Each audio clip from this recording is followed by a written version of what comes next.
اللہ رب العزت نے ہر امت اور قوم کو کسی فتنہ اور آزمائش میں ہمیشہ مبتلا کیا ہے، جس کی خبر پیغمبروں نے اپنے اقوام کو دیے۔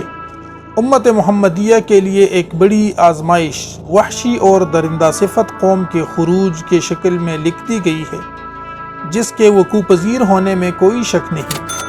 آخری نبی صلی اللہ علیہ وآلہ وسلم نے احادیث مبارکہ میں اس فتنہ کی خبر نہایت ہی وضاحت کے ساتھ دی ہے۔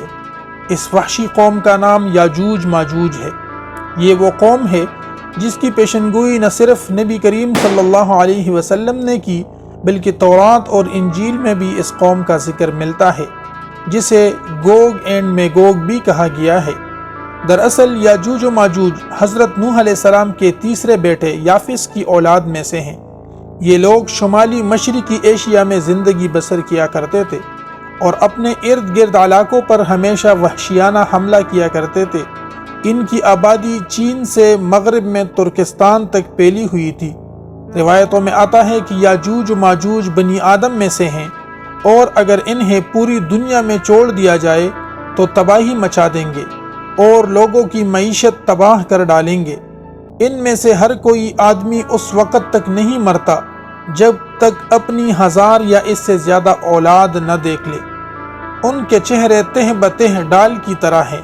یہ لوگ لمبے قد کاٹ کے ہیں جو صنوبر کے درخت کی مانند ہے۔ ان میں سب سے لمبا شخص 3 بالشت کا ہوتا ہے۔ یہ جس جاندار کے پاس سے گزرتے ہیں انہیں کھا جاتے ہیں۔ یہ موسم بہار میں اپنے غاروں سے نکلتے ہیں اور سبزہ کھاتے ہیں۔ ان کے پنجے اور دانت درندوں کی طرح ہے۔ ہزاروں سال قبل اس روئے زمین پر اللہ کے ایک نیک بندے کی حکومت تھی، جنہیں ذوالقرنین کے نام سے جانا جاتا ہے۔ اللہ رب العزت نے ذوالقرنین کو زمین کے ایک بڑے حصے پر بادشاہت عطا فرمائی تھی۔ آپ نے مشرق و مغرب کا سفر بھی کیا تھا۔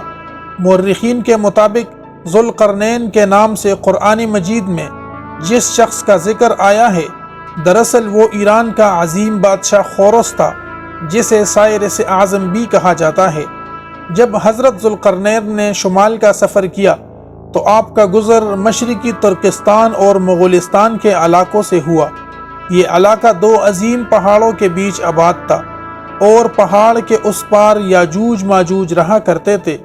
ان لوگوں نے ذوالقرنین سے یاجوج ماجوج کے فتنے کی شکایت کی اور کہا کہ یہ قوم بار بار ان علاقوں میں حملہ کر کے فساد پھیلاتے ہیں، لہٰذا ذوالقرنین نے اس سرکش قوم کی یلغار سے حفاظت کی خاطر ان پہاڑوں کے درمیان ایک مضبوط دیوار تعمیر کروائی، جو لوہے اور پگھلے ہوئے تانبے سے بنائی گئی تھی۔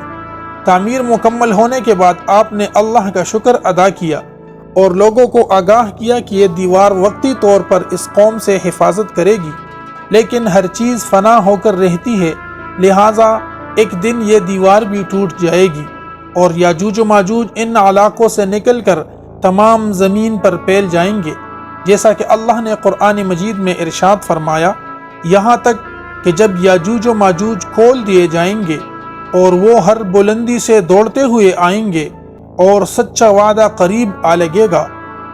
حضرت ابو ہریرہ رضی اللہ تعالیٰ عنہ سے روایت ہے کہ رسول اللہ صلی اللہ علیہ وآلہ وسلم نے فرمایا کہ پھر وہ دیوار توڑ کر لوگوں پر نکل آئیں گے، سارا پانی پی جائیں گے، لوگ قلعہ بند ہو جائیں گے، وہ ہر ٹیلے سے بھاگتے ہوئے آئیں گے، ان کے اگلے افراد بحر تبریہ سے گزریں گے تو اس کا سارا پانی پی جائیں گے، اور ان کے آخری افراد وہاں سے گزریں تو کہیں گے کہ یہاں کبھی پانی ہوا کرتا تھا، اور حضرت عیسیٰ علیہ السلام اور ان کے ساتھی محصور ہو جائیں گے، یہاں تک کہ بیل کا سر تمہارے موجود 100 دیناروں سے بھی زیادہ قیمتی ہوگا۔ پھر آسمان کی طرف دیکھیں گے اور آسمان کی طرف تیر پھینکیں گے، جنہیں اللہ خون لگا کر نیچے پھینکے گا، تو وہ کہیں گے کہ ہم نے آسمان والوں پر بھی غلبہ پا لیا ہے، جس طرح ہم اہل زمین پر غالب ہیں۔ ایک روایت میں یہ بھی ہے کہ بے شک یاجوج و ماجوج روزانہ دیوار توڑتے رہتے ہیں، جب وہ مکمل ٹوٹنے کے قریب ہوتی ہے تو انہیں سورج کی شعاعیں نظر آتی ہیں۔ اتنے میں ان کا بڑا کہتا ہے چلو باقی کل توڑیں گے، تو اگلے دن اللہ اس دیوار کو پہلے سے بھی مضبوط بنا دیتا ہے۔ جب ان کی قید کی مدت ختم ہو جائے گی اور اللہ انہیں لوگوں کے سامنے ظاہر کرنا چاہے گا تو اس دن جب وہ سورج کی شعاعیں دیکھیں گے تو ان کا بڑا کہے گا چلو انشاءاللہ باقی کل توڑیں گے۔ جب وہ اگلے دن آئیں گے تو انشاءاللہ کہنے کی برکت سے دیوار اتنی ہی ہوگی جتنی چھوڑ کر گئے تھے، یوں وہ باقی دیوار توڑ کر باہر آ جائیں گے۔ دیوار توڑنے کے بعد یہ زمین میں خوب قتل و غارت گری کریں گے۔ یہ سب قیامت کے قریب ہوگا۔ پھر حضرت عیسیٰ علیہ السلام ان کی ہلاکت کے لیے دعا فرمائیں گے تو اللہ ان کی گردنوں میں کیڑے پیدا فرما دے گا جس سے یہ فوراً مر جائیں گے۔ پھر پوری زمین پر ان کی لاشوں کی بدبو پھیل جائے گی۔ پھر اللہ ایک قسم کے پرندوں کو بھیجے گا جو ان کی لاشیں اٹھا کر جہاں خدا چاہے گا پھینک آئے گا۔ یوں یاجوج ماجوج کا خاتمہ ہو جائے گا۔ مورخین اور محققین کے مطابق سرزمین قفقاز میں دریائے خزر اور دریائے سیاہ کے درمیان ایک پہاڑوں کا سلسلہ جو ایک دیوار کی طرح شمال اور جنوب کو ایک دوسرے سے الگ کرتا ہے، اس میں ایک دیوار کی طرح کا درہ بھی موجود ہے جو مشہور درہ داریال ہے۔ یہاں ایک قدیم تاریخی لوہے کی دیوار نظر آتی ہے۔ اس بنا پر بہت سے لوگوں کا نظریہ یہ ہے کہ دیوار ذوالقرنین یہی ہے، جبکہ کچھ مورخین دیوار چین اور دیوار ترمس کو دیوار ذوالقرنین مانتے ہیں۔ یہ تمام نظریات قیاس اور اندازوں پر مبنی ہیں۔